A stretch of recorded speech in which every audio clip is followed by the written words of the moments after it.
বেতন তোলা হয় অনেকের নামে, কিন্তু তারা কর্মচারী হিসাবে কাজ করেন না। আপনারা সরকারি প্রতিষ্ঠান সপ্তাহে অন্তত একদিন ছুটি না দিয়ে কিভাবে কাজ করাবেন?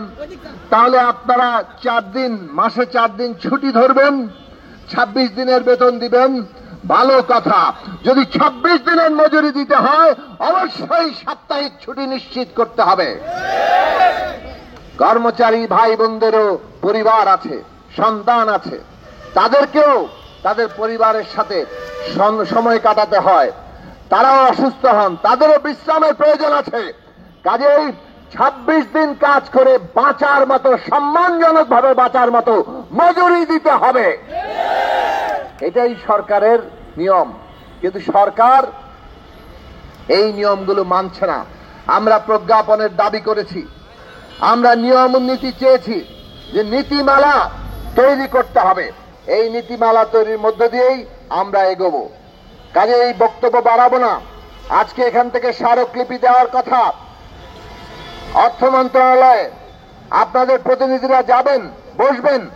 প্রত্যেক কর্মচারী, দৈনিক মজুরি ভিত্তিক কর্মচারীদের উৎসব ভাতা, ঈদ বোনাস এবং তাদের যে মাতৃত্বকালীন ছুটি, তাদের অন্যান্য সমস্ত সুযোগ সুবিধা এবং সর্বোপরি চাকরির নিশ্চয়তা, সেটা দিতে হবে। বেতন তোলা হয় অনেকের নামে, কিন্তু তারা কর্মচারী হিসাবে কাজ করেন না। সরকারি টাকা ঠিকই লোপাট হয়, কিন্তু কর্মচারীদের, শ্রমিকদের জীবনের কোনো উন্নতি হয় না। এই জায়গা আর সহ্য করা হবে না। ওদের স্বপ্ন পূরণে পাশে থাকতে পেরে আমরা গর্বিত। কাজেই আপনারা ঐক্যবদ্ধ থাকুন, আপনাদের সংগঠিত শক্তি ঐক্যবদ্ধ থাকবেন, নিয়মতান্ত্রিক ভাবে আন্দোলন করবেন।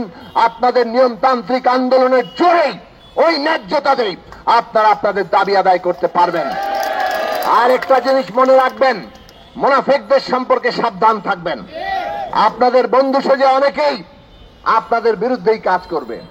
সংগঠন এমন ভাবে করবেন যাতে আপনাদের বিক্রি করে কেউ কখনো ব্যক্তিগত সুবিধা হাসিল করতে না পারে।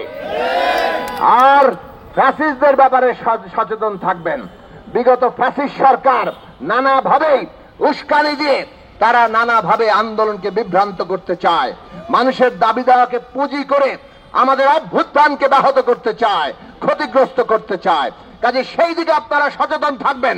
আমাদের ঐক্যবদ্ধ শক্তি, এই অভ্যুত্থানের যে আশা আকাঙ্ক্ষা, দেশের সকল মানুষের তাদের অধিকার এবং মর্যাদা নিশ্চিত করা, সেই অধিকার এবং মর্যাদা নিশ্চিত করা এবং বৈষম্যহীন বাংলাদেশ তৈরিতে আমরা এই অভ্যুত্থানকে সফল করব। বাংলাদেশের শ্রমজীবী মেহনতি কর্মচারীরা, শ্রমিক, কৃষক, মেহনতি মানুষ, তাদের অধিকার প্রতিষ্ঠা না হলে অভ্যুত্থানের বাংলাদেশ তার অর্জন নিশ্চিত হবে না। কাজেই তাদের অধিকার প্রতিষ্ঠা করার লড়াই আমরা চালিয়ে যাব।